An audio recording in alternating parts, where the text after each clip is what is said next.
balot ng kaba ang magkakamag-anak na ito na intense na naglalaro ng bingo. Sa letter N! Sa bingo kasi nakasalalay kung kani-kanino mapupunta ang halos kalahating ektaryang lupa na pamana ng kanilang ina. Sino kaya sa kanila ang bibingo?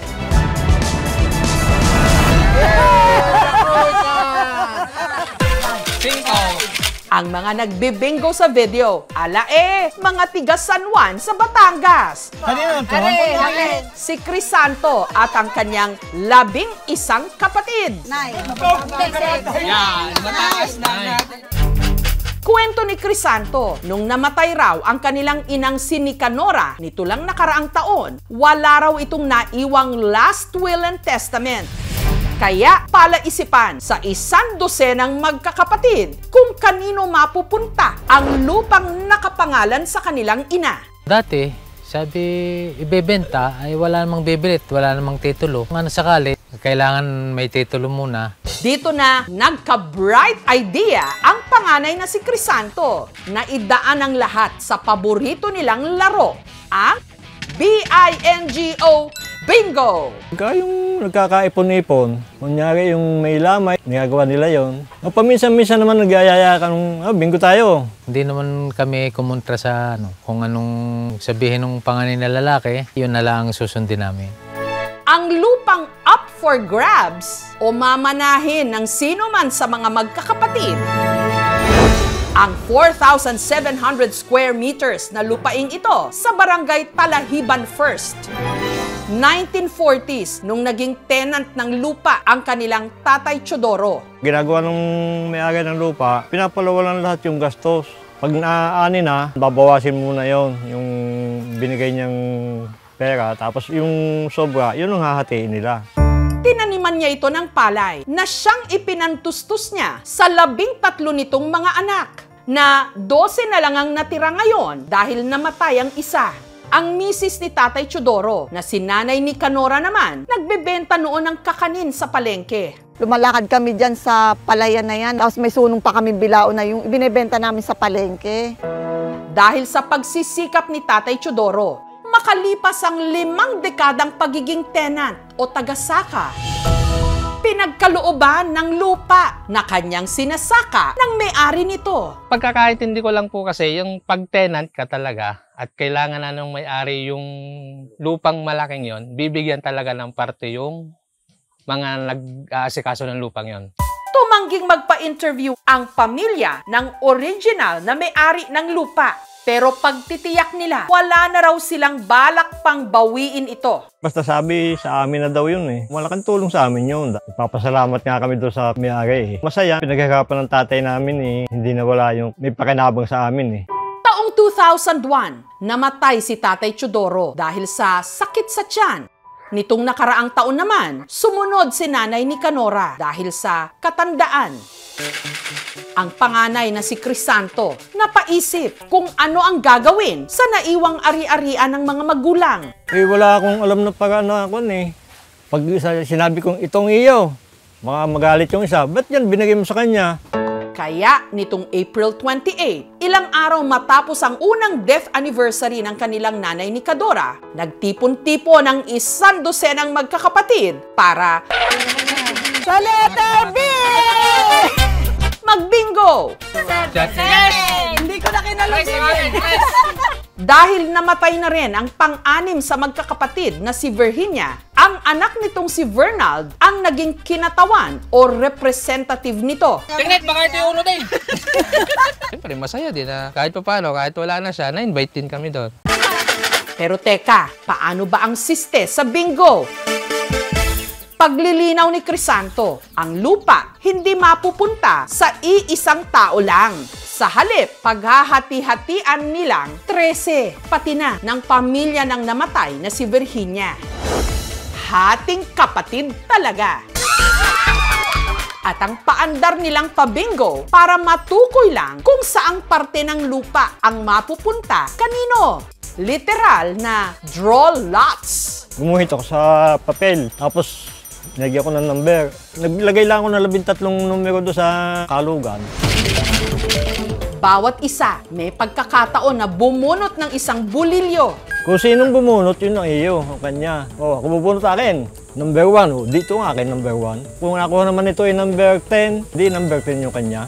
Si Crisanto, ang gusto, lot number 5. Pinagawa ko doon yung poso. Si Julie naman, kahit na anong parte ng lupa, carry raw. Ang plano ko sana, papamana ko na lang din sa anak ko para may memory silang makuha sa akin. Okay, kain lang. Ang bunsong si Zosimo may planong mag-alaga ng hayop. Bala ko, alagaan na ng kambing yun, tapos papadamihin. Kaya ang bet niya, yung lote na may mababang numero. Dahil pag 6 to 13, pag umulan, inaabot na ng baha yung lupa. Hindi kinaya ng sapa ang tubig. Pero kaagaw ni Zosimo rito. Akin to, akin. Akin. Ang pamangkin niyang si Vernald. Ang gusto ko kasi talaga doon, yung 1 to 5 na yon. Kasi pag dumating talaga yung time na naulan, talagang kahit pag may halaman ka doon, babahayan talaga. Si Vernald, nag-practice pa raw bago magbunutan. Nung una, nagtatry ako. Nabubunot ko noon, 10, 9, 11, ganon. Sabi ko, hindi na lang muna ako bubunot. Pero si Crisanto, may pakiusap. Hiningi ko na sa kanila yung portion na yon. Number 5, hiningi ko sa kanila. Binigay naman nila. Hindi ako kasali sa bunutan. Dahil siya naman ang aming kuya, sumang-ayon na kami sa gusto niya kasi siya naman yung nakakatanda eh. At nagsimula na nga ang kanilang laro.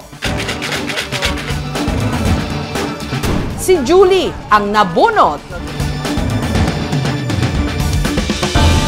Lot number 6. Tuwan-tuwa lang din ako. Ang sa akin lang, basta mayroong ipinamana yung nanay ko, kahit ano yung mabunot ko, okay lang. Nung si Zosimo na ang bubunot, Nalug ko ng kinalug na gayon, dinubli-dubli kong kalog. Sige, para makuha yung number 1.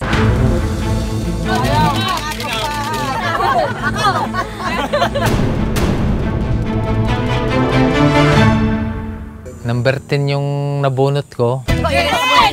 Isa bahaan eh. Napakamatang ulo ko, binabaha eh. Okay lang din. Hindi naman masyado mababa kung bumahaman lon. Hanggang tuhod lang.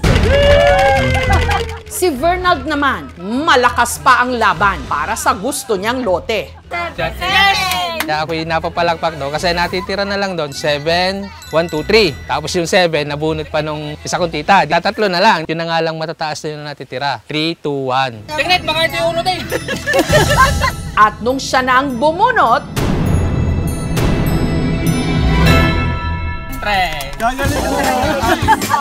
ang nakuha niya, number 3. Ay, masaya po talaga. Kahit hindi man ganun kalaki yung lupa. Iba eh, kaya kayo mapapapalakpak ka talaga dun eh. Ang nakakuha naman ng pinag-aagawang lot number 1, si Bayong. Masayang nabunot namin yung kaunang-unahan na sadyang siguro yun ang binigay sa amin ng aming magulang. Plano ngayon ng magkakapatid na asikasuhin ang titulo ng lupa para formal nang maipangalan sa kanila ang nabunot nilang parte nito. Yung legal na paraan ng paghahati-hati ng mga heirs o yung tagapagmana dun sa mga properties ay depende sa kung ano ang mapagkakasunduan nila. Basta meron silang pagkakasundo na ito ang mapupunta kanino, yun ay magiging valid. Yung ginawang draw lots sa video, ito naman ay legal. Basta nagkasundo yung mga heirs, yung mga tagapagmana at yung pinagkasunduan nila ay nilagay nila sa papel, no? At pinirmahan nila, ninotaryohan. Papasalamat ako dahil nagkakasundo-sundo kami. Kahit sa paghati-hatian ng lupa eh, sa Bingo Dinaan. Salamat din kay Inay. Di rin naman namin akalain na magkakaroon kami ng kabahagi din lupa. Kaya malaking bagay po yun. Tignan mo nga naman kung ang ibang mga pamilya, paboritong laro ang agawan ng lupa. Sa letter N! Ang pamilya Javier, ibahin nyo! Pabingo-bingo lang! Ang motto kasi nila, the family that plays together stays together! Thank you so much mga kapuso. Kung nagustuhan niyo po ang videong ito, subscribe na sa GMA Public Affairs YouTube channel. Don't forget to hit the bell button for our latest updates.